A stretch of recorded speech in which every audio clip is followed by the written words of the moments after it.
We're going to do something today we don't normally do. We're going to give a guitar back to someone, and that someone is here. Stand by.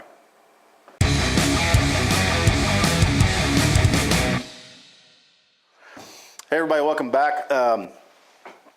Like I said in the intro, we're doing something today we don't normally do. We're giving a guitar back to Adam. You may remember, let's see, who was president back then? This is the REGAL-built, most likely parlor guitar, probably built in Indy, that had some issues. We'll scroll a couple of photos up there for you to look at. And we've done a lot of work to it, but I want to bring Adam in, who is here in town for a competition for some schools. They hold the big national thing here in Dayton. Like to do a lot of fun stuff. And since you're in town, I guess we should give this back to you. Yeah. You ready? Any day? Well, yeah, any day. That's funny. Now, there you go. Oh, wow. So, if you've been following the channel, there was somewhat of a divot right in here that you could have stocked with trout. It was not so good. Lots of braces. There's new braces. There's new perfing on the inside. We had to take the back off. This is this Peruvian walnut that you sourced for me from one of your contacts over there in the Indy area. Yep. New frets, a new nut. We've salvaged. This is the original bridge, but there's an extension on it because I honestly didn't really know how long it had been in that horrible shape that it was in when it came in.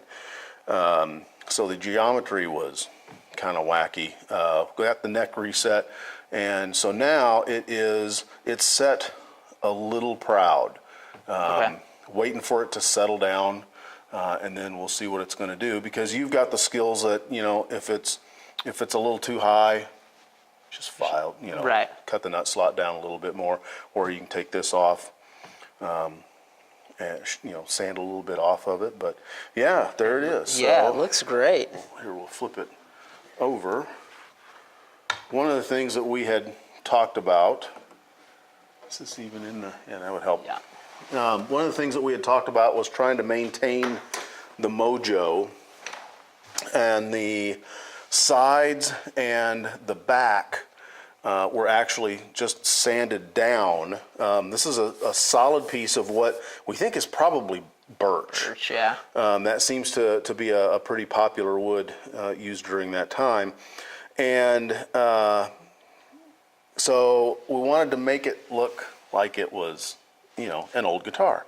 And so this is a lacquer finish on top of it that we then used, I don't know what they call it, differential thermodynamic, it's a big word. Sounds fancy. Yeah, exactly.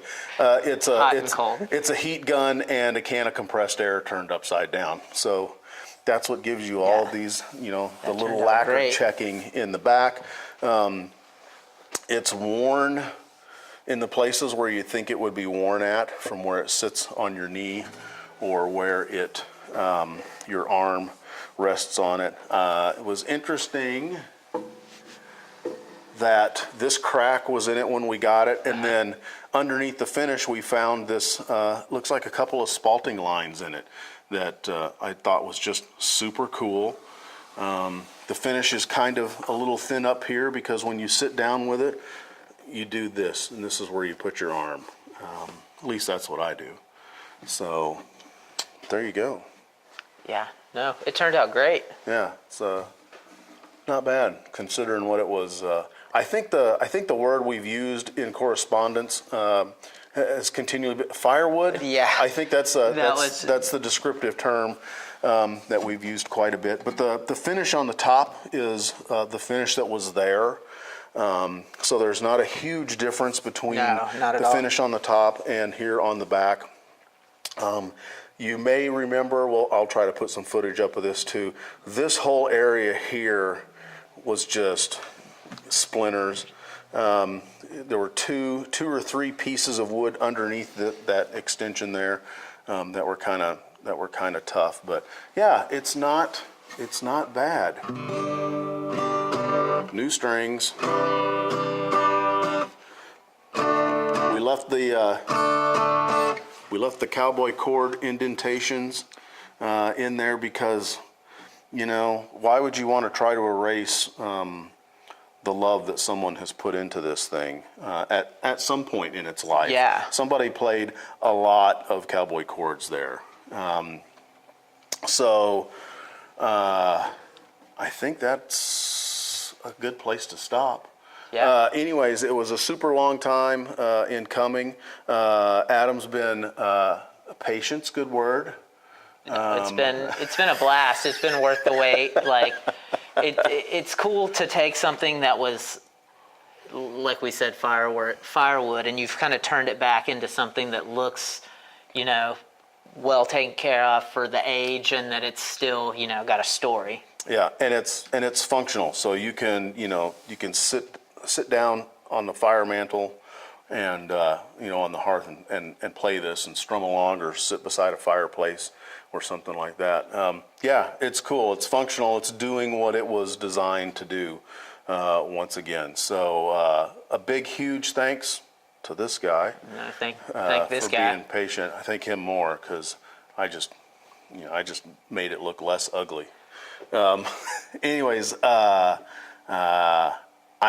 James, and I'm Adam. yeah, and we got another one coming up.